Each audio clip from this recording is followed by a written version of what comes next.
Jadi Wak KW malam ini akan menceritakan pengalaman horor yang dialami sama Wawak kita ketika dia dan juga keluarganya lagi mudik lebaran di kampung halamannya. Dan dari berlibur lebaran inilah Wak, dia dan keluarganya tiba-tiba mengalami rangkaian kejadian aneh sampai akhirnya mereka mengetahui sebuah rahasia besar terkait masa lalu sang Bude.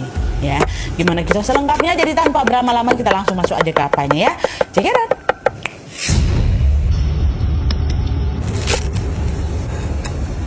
Oke Wak, jadi kisah yang akan menceritakan malam ini dikirimkan sama Wawak kita yang bernama Meli dari Jakarta. Halo Meli. Nah, jadi kisah ini bermula ketika Meli berencana untuk mudik lebaran ke rumah neneknya yang ada di Solo, Jawa Tengah, Wak. Nah, awalnya Wak, keluarga Meli ini sudah merencanakan pulang kampung sejak lama.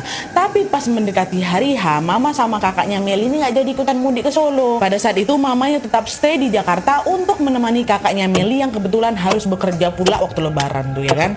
Alhasil pada saat itu yang bisa pulang ke kampung cuma Meli sama bapaknya aja, kita sebut aja namanya Pak Doni ya. Nah, berdua beranak aja nih akhirnya balik karena udah bilang sama nenek di kampung kami balik lebaran, dibanding nggak jadi ya udahlah Pak Doni sama Meli aja nih yang jadi perwakilan dari keluarga. Mama stay lah itu di sana di Jakarta tuh ngawanin kakaknya kan.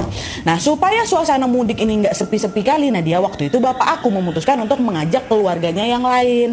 Dan ternyata ada nih 4 orang yang memang setuju diajak pulang kampung bersama dengan mereka berdua. Mereka berempat ini adalah keluarga kecilnya Tante Meli. Yang pertama ada Tante Mona, terus Om Rizal suaminya Tante Mona, terus Devi anaknya mereka berdua.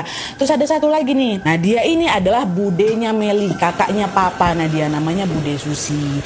Dan perlu diingat Wak, menurut keterangannya Meli, Bude Susi ini memang merupakan penderita gangguan jiwa dan memang sudah pernah dirawat di rumah sakit jiwa Nadia sebanyak 2 kali. Tapi meskipun sudah dibawa berobat, keadaan Bude Susi ini belum juga menunjukkan tanda-tanda membaik gitu loh. Alhasil dia pun harus mengkonsumsi obat-obatan yang memang diresepkan sama dokter supaya penyakit gangguan jiwanya itu nggak kumat lah gitu, maksudnya biar bisa terkontrol lah gitu ya. Nah, inilah Bude Susi itu kan.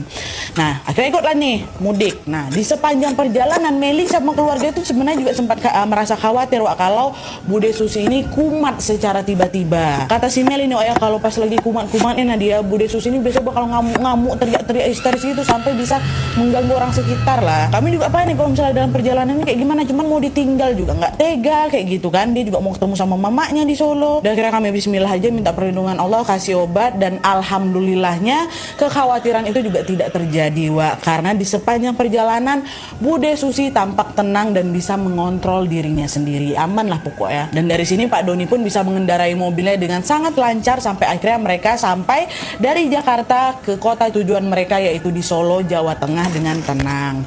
Tapi pas memasuki area rumah nenek nih Nadia, entah kenapa Bude Susi yang semula tadi kan tenang-tenang aja kan, tiba-tiba gelisah dia. Nggak enak dia kan kayak udah gini-gini dah. Nah, terus secara tiba-tiba dia menepuk bahunya adiknya Pak Doni nih, cepetan, cepat bawa mobilnya, kata gitu. Iya Mbak, iya ini udah sampai kok, tenang Mbak, kata dia.